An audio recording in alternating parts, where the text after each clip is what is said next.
এঁচোড়ের তরকারি আমরা নানা রকমভাবে বানিয়ে থাকি, তবে এইভাবে একবার বানিয়ে দেখুন।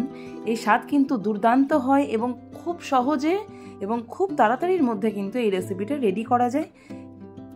হাতে অল্প সময় থাকলে কিন্তু এই রেসিপিটা একদম আপনার জন্য পারফেক্ট। তো আমাদের গাছেরই এঁচোড় নিয়ে এসেছিলাম ভেঙে। তো খুবই সুন্দর এবং খুব কচি টাইপের এঁচোড়, যেটা দেখবেন গ্রিন কালারের এঁচোড় হয়, সেটা কিন্তু ভেতরটাও কিন্তু দুর্দান্ত হয়। তো রেসিপিটা বানানোর জন্য আমি প্রথমেই কাঁঠালগুলোকে কেটে নিয়েছিলাম, এরকমভাবে পিস করেছি। আর এটাকে নিয়ে নিচ্ছি, প্রথমেই ধুয়ে নিয়েছি ভালোভাবে, এরপরে প্রেসারে নিয়ে নিলাম।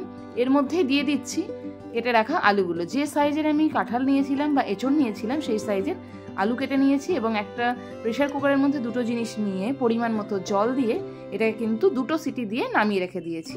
এবার কড়াইয়ের মধ্যে একটু তেল দিয়ে দিলাম, সর্ষের তেল, পুরো রান্নাটা সর্ষের তেলে করব। আর দিয়ে দিচ্ছি ফোড়নের জন্য গোটা জিরে, তেজপাতা আর শুকনো লঙ্কা। এবারে কুচিয়ে রাখা পেঁয়াজগুলোকে দিয়ে ভালো করে নাড়াচাড়া করে নেব।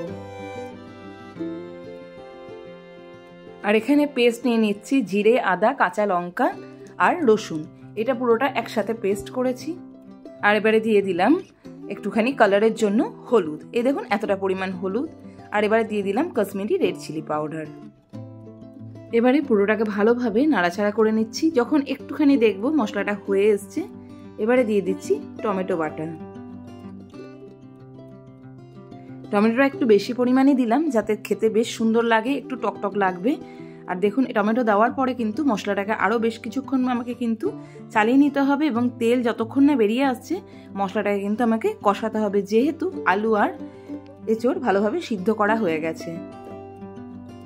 এবারে আমি মশলাটা থেকে তেল বেরিয়ে আসলে সিদ্ধ করে রাখা এঁচোড় আর আলুটাকে এর মধ্যে দিয়ে দিলাম এবং খুব ভালোভাবে কিন্তু পুরো মশলাটাকে এই এঁচোড় আর আলুর মধ্যে কিন্তু মাখিয়ে নেব।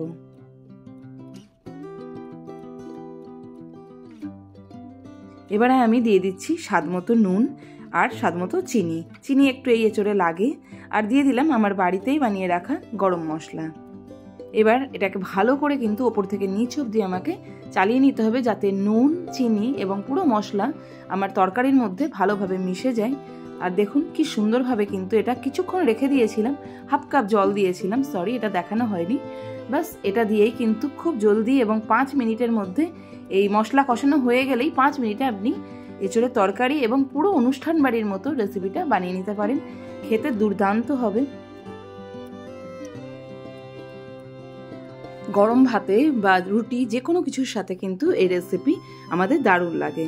এবার আমি শেষে দিয়ে দিচ্ছি 1 চামচ মতো ঘি দিলে এঁচোড়ের তরকারির স্বাদ কিন্তু দ্বিগুণ বেড়ে যায়, আর সাথে যদি একটু গরম মশলা থাকে। তো দেখুন রেসিপিটা কিন্তু খুবই ভালোভাবে রেসিপিটা রেডি হয়েছে এবং খুব কম সময়ের মধ্যে কিন্তু আমি রেসিপিটা রেডি করে নিয়েছি। তো আপনাদের সবার কাছে রিকোয়েস্ট যে আমার চ্যানেলটিকে সাবস্ক্রাইব করে দেবেন এবং যদি আপনার ভালো লাগে রেসিপিটি আপনার মূল্যবান মতামত যেন অবশ্যই জানাবেন। আজ এখানেই রাখছি, সবাই ভালো থাকবেন, থ্যাংক ইউ।